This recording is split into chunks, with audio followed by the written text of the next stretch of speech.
যুক্তরাষ্ট্রের president Donald ট্রাম্পের বর্তমান চীন সফরকে ঘিরে আন্তর্জাতিক অঙ্গনে ব্যাপক আলোচনা শুরু হয়েছে, কারণ প্রায় এক দশকের মধ্যে এটি কোনো মার্কিন প্রেসিডেন্টের প্রথম বেইজিং সফর। তবে এই সফরের সবচেয়ে আলোচিত দিক হল ট্রাম্পের সঙ্গে গিয়েছেন যুক্তরাষ্ট্রের ব্যবসা ও প্রযুক্তি খাতের শীর্ষস্থানীয় 17 জন নির্বাহী।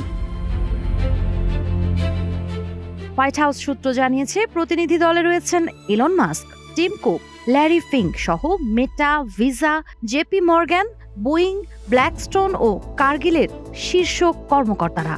তালিকায় আরও আছেন বোয়িং এর প্রধান নির্বাহী কেলি অটবার্গ, ভিসার প্রধান নির্বাহী রায়ান ম্যাকইনার্নি এবং ব্ল্যাকস্টোনের স্টিফেন শোয়ার্জম্যান। সবচেয়ে বড় চমক ছিল জেনসেন হুয়াং এর উপস্থিতি।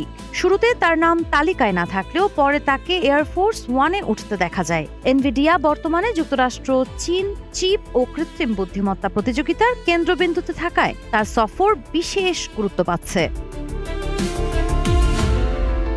জীবন অবাক না করলে কে করবে? 28% মিল্ক ফ্যাটের অবাক করার সাথে ফ্রেশ মিল্ক পাউডার। জীবন অবাক করুক প্রতিদিন। বিশ্লেষকদের মতে এই সফরের মূল লক্ষ্য শুধু কূটনৈতিক সম্পর্ক নয়, বরং বাণিজ্য, প্রযুক্তি, ভূরাজনৈতিক উত্তেজনা কমানোর পথ খোঁজা। ট্রাম্পের সঙ্গে বৈঠকে বসবেন চীনের প্রেসিডেন্ট শি জিনপিং।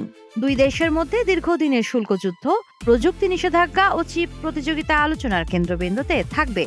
এছাড়া ইরান যুদ্ধ বৈঠকের বড় ইস্যু হতে পারে। ধারণা করা হচ্ছে, ইরানের ওপর প্রভাব কাজে লাগিয়ে যুদ্ধবিরতি ও আঞ্চলিক স্থিতিশীলতায় চীনের সহযোগিতা চাইতে পারেন ট্রাম্প।